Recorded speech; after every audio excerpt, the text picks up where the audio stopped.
अच्छा देखें, हमारे पास ना जब भी जब हम डेटा के लिए वो करते हैं कि भाई हमारे पास मैं HIV के ऊपर काम करना चाहता हूँ, तो मैं पहले ही अपने माइंड में ये रख लेता हूँ कि मेरा इतना सैंपल साइज होगा, और बाद में वो हमें सैंपल नहीं मिलता। उसकी वजह ये होती है कि हम जहाँ पर भी जाते हैं तो उस अदारे की मुख्तलिफ अपनी चीज़ें होती हैं। तो अभी आप जैसे HLPS पे करना चाह रहे हो ना, तो इसमें आप ये देखो कि पहले से हमारे पास डेटा मौजूद कौन सा है और उसमें से कौन से डेटा को आप बेहतर तौर पर प्रेजेंट कर सकते हो। ठीक है, अभी देखिए हमारे पास 160 लोग आ गए अभी तक का, यानी कि हमारे पास पिछले ये 18-19 माह में 160 लोगों का सैंपल है जो कि फिजिकल में है। ठीक है, अब इन लोगों को दोबारा से तो हम क्वेश्चनर पकड़ा नहीं सकते। अब हमारे पास एक बंदा अपने प्रॉब्लम के लिए आया है, उससे पहले हमने परमिशन ले ली कि भाई ये डेटा हम वो कर सकते हैं, तो वो कहते हैं ठीक है।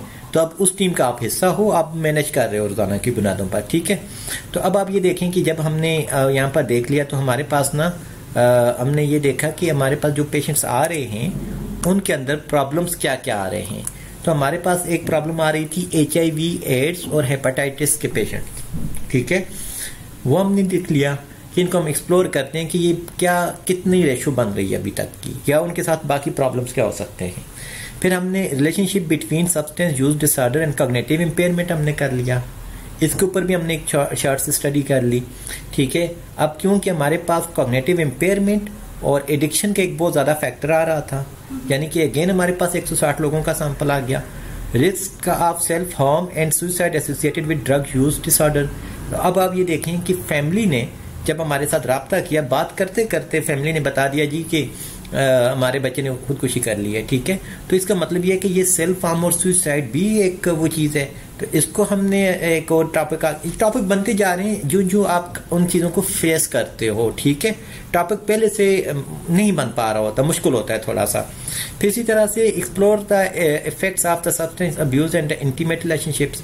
तो ये भी चीज़ है कि अब आप ये देखें, कॉमन सेंस की बात है कि अगर मियाँ बीवी में से कोई एक आध बंदा जब ड्रग यूज़ का शिकार हो जाता है, अब्यूज़ का शिकार हो जाता है, तो उसके बिहेवियर चेंज खुद आते हैं, तो दूसरा खुद बहुत इफेक्ट उसके ऊपर आते हैं, वो आ गया। फिर उसके बाद हमने एक और चीज़ कर ली कि full and partial relapse after the addiction treatment, जो अभी थोड़ी देर पहले मैंने आपसे वो किया कि हम इनको 3 हिस्सों में तकसीम कर लेते हैं कि वो वाले लोग जिन्होंने 1 महीना गुजारा, वो वाले लोग जिन्होंने 2 महीने गुजारे, वो वाले लोग जिन्होंने 3 महीने गुजारे, फिर वो वाले लोग जिन्होंने 3 महीने गुजारने के बाद या इन्होंने ये जितना भी टाइम गुजारने के बाद फॉलो अप सेशंस लिए, तो उनके अंदर रिलैप्स रेशो क्या है। ठीक है, फिर इसी तरह से full ratio of the illicit drug use and the most common drug intoxication in Islamabad, कि कौन कौन सी ड्रग्स किस किस एज ग्रुप के लोग कितनी ज़्यादा किस तादाद में ले रहे हैं। ठीक है, फिर उसी तरह से अगला जो है explore the relationship drug abuse personality issues and the forensic history, कि अब ड्रग ले ली, उसका शिकार हो गए, तो कितनी बार पुलिस के उसमें केसेस में फंसे। ठीक है, आप तो आगे चलकर मैं अभी आपको जब डेटाबेस दिखाता हूँ तो आपको वो चीज़ें भी नज़र आ जाएंगी कि बहुत सारे लोग उसको नज़र मतलब कि वो पुलिस का कस्टडी में भी चले जाते हैं, या फिर कुछ इस तरह की एक्टिविटीज़ में इन्वॉल्व हो जाते हैं जब पैसे कम हो जाते हैं, या कुछ भी इस तरह से। बहुत सारे क्लाइंट्स का आपने ये भी देखा होगा कि किसी गैंग के साथ चले जाते हैं, तो ये भी एक परेशानी आ जाती है, खासकर यूथ जो है। ठीक है, फिर उसके बाद है जी explore the relationships among drug abuse and the psychotic symptoms. ठीक है, ड्रग यूज के साथ साथ जो साइकोटिक सिम्टम्स हैं उनको हम देख लेते हैं, या जैसे कि आइस हमारे पास एक बहुत कॉमन ड्रग है जो। ठीक है, फिर effectiveness of residential rehabilitation and counselling intervention in the treatment of substance use disorder and co-occurring disorder. तो ये हमारे पास जो है कि जब हम किसी बंदे को यहाँ पर रख रहे हैं, डिटॉक्स वगैरह एक अलग चीज़ है, डिटॉक्स हो गया, वो सारा काम हो गया। अब उसके बाद हम ये देखना चाह रहे हैं कि काउंसलिंग उसके ऊपर इफेक्टिव है कि नहीं है। ठीक है, तो अब आपने ये चीज़ भी देख लेनी है। फिर उसके बाद explore the effects of drug addiction that create hurdles in performing among the sport person. ठीक है, जो हमारे पास स्पोर्ट पर्सन आ रहे हैं, तकरीबन बहुत सारे हमारे पास ऐसे क्लाइंट पे हैं जो बड़े अच्छे एथलीट हैं। ठीक है, या कुछ लोगों ने तो ऐसे किया कि वो अपने आप को उसमें करना चाह रहे थे, मतलब कि परफॉर्मेंस बढ़ाने के लिए उन्होंने ड्रग का यूज़ किया और बाद में उसकी एडिक्शन की तरफ आ गए। तो ये आपके पास कुछ टॉपिक आ गए हैं। ठीक है, मज़ीद अगर आप जब देखेंगी ना तो आपको यहाँ पर देखें इसमें ये देखें, ये आपको ये जितने भी टॉपिक मैंने बताए ये सारे के सारे हम पहले प्रेजेंट कर चुके हैं मुख्तलिफ यूनिवर्सिटियों के अंदर, लेकिन पब्लिश नहीं है। पब्लिकेशन के लिए हम इसके ऊपर काम कर रहे हैं, जिसमें आपको ये वाली चीज़ अभी नज़र आ रही है, ठीक है, कि एब्स्ट्रैक्ट वगैरह हम बना रहे हैं जिसके अंदर हम कुछ रेफरेंस वगैरह दे रहे हैं, ठीक है, और बाकी जो चीज़ें हैं हम इसकी डेफिनेशंस वगैरह देख रहे हैं कि क्या क्या चीज़ें हैं बाकी सारी चीज़ों के साथ, और ये हमारे ऑब्जेक्टिव्स हैं। अब आप ये देखो, ये तो वो वाली चीज़ें आ गई जो मुझे फील हुई या हमारी उस वक्त की टीम को फील हुई जो उस वक्त हमारे साथ काम कर रही थी या स्टूडेंट्स जो काम कर रहे थे।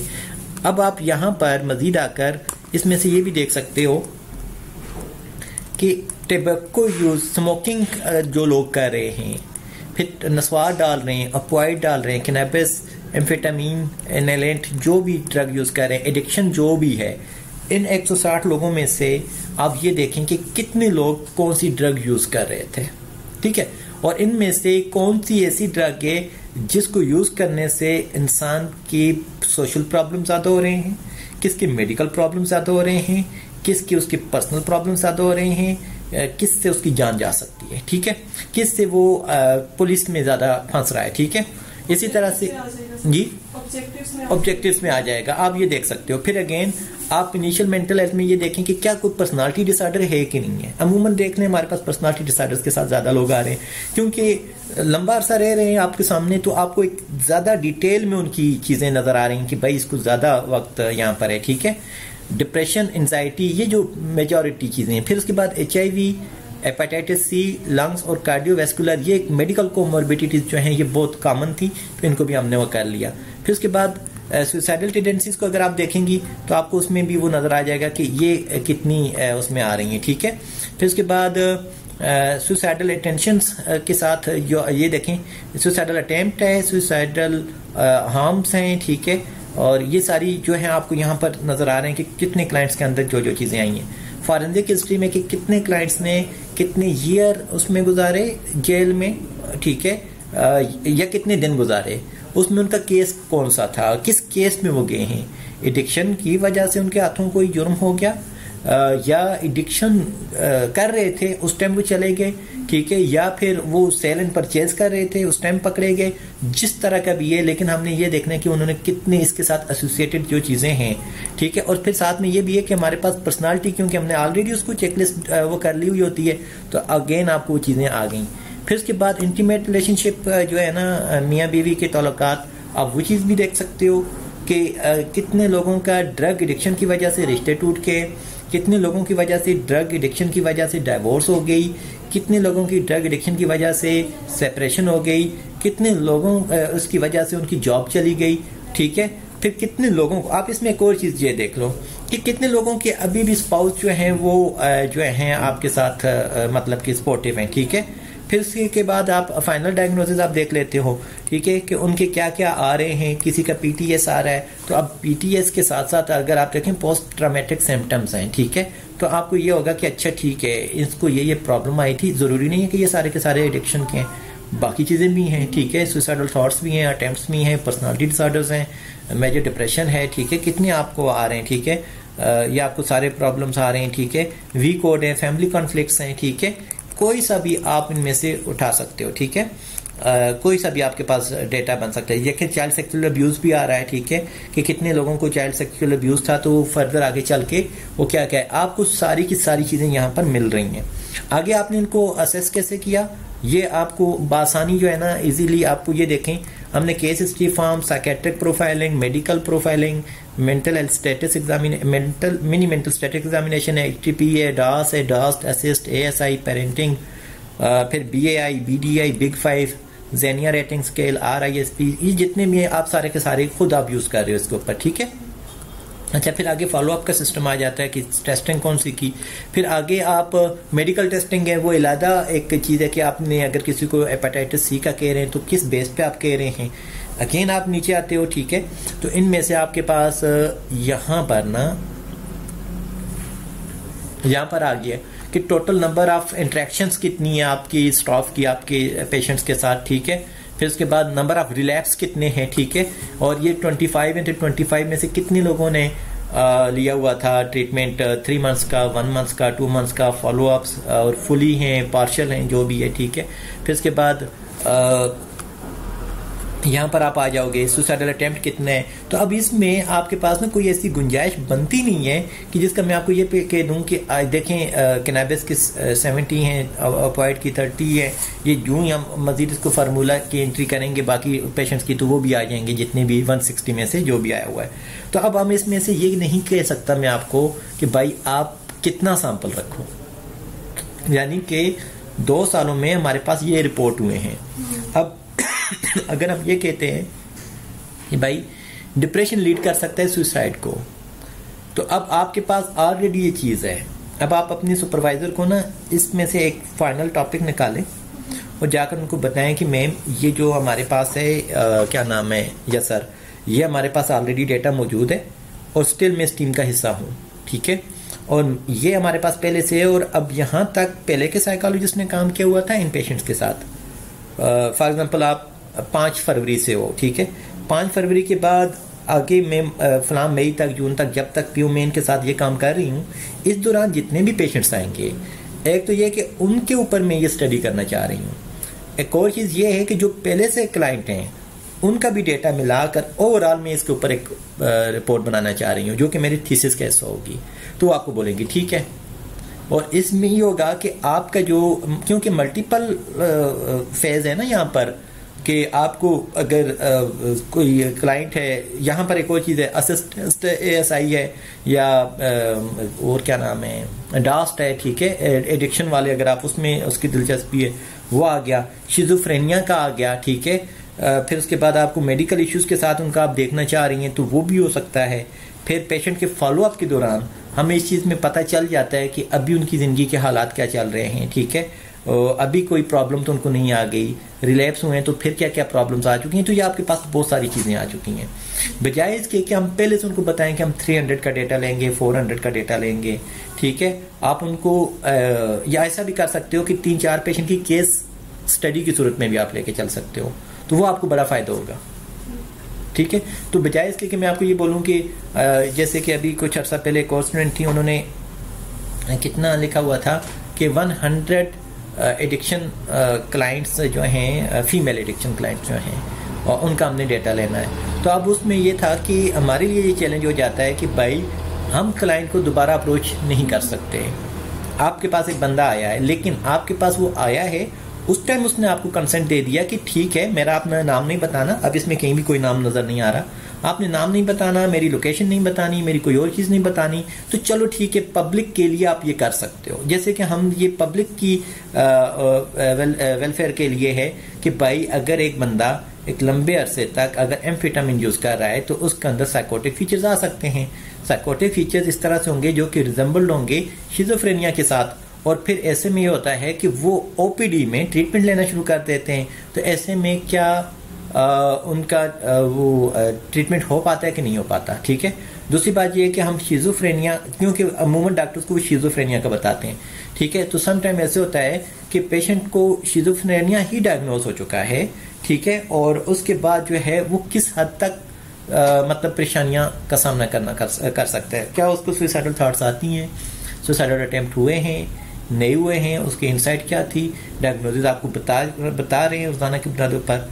कल मूड डिसरेगुलेशन का था, आज मेजर डिप्रेशन का था, ठीक है। तो अब आपने वो सारी चेकलिस्टें आपके पास हैं, DSM आपके पास है, परमिशंस आपके पास हैं, स्केल की यूज़ की सारी चीज़ें आपके पास हैं, तो फिर आपको कोई परेशानी नहीं होती, ठीक है। सिर्फ हमें एक प्रॉब्लम आएगी कि सैंपल कितना है।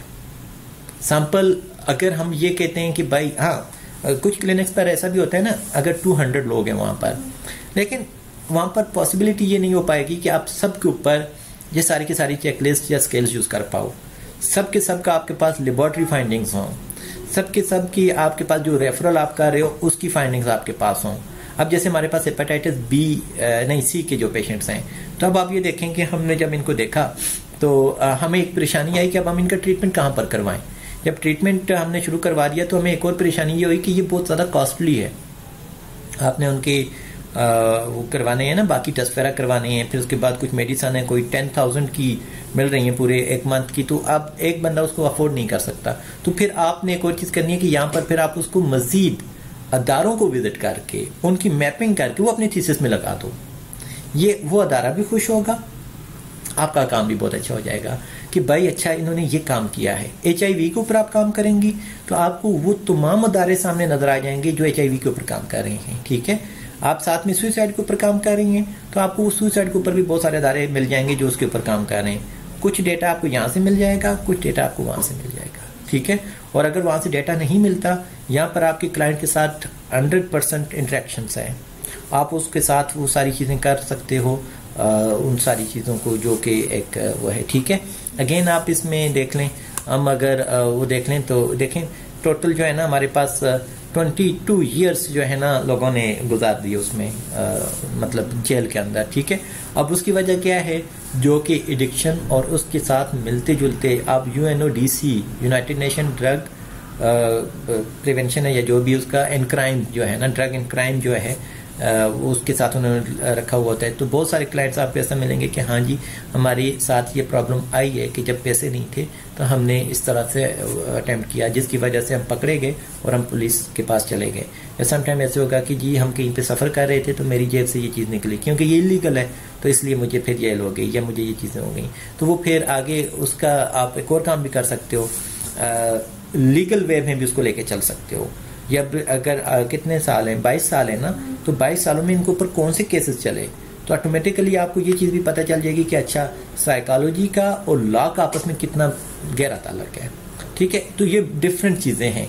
फिर इसी में आप साइकोथेरेप्यूटिकल उसमें जाते हो कि किस पेशेंट के साथ कौन कौन सी थेरेपीज हमने यूज़ की, तो वो आपको फिर दूसरी उसकी फाइल से पता चलता जाएगा कि अच्छा इसके साथ ये डिटेल हुई और उसके ये सेशन रिपोर्ट है और उसके ये प्रोग्नोसिस नोट्स हैं। वो क्योंकि डेटाबेस में हमने उसको एंटर नहीं किया हुआ अभी तक, तो वो आपको फिर खुद से मैनुअली निकालना पड़ेगा। समझ आ गई? चलें ठीक है। सुपरवाइजर को ये बताएं, उनको दिखाएं, उनको जब ये समझ आ जाएगी तो ये बहुत अच्छा है, ठीक है।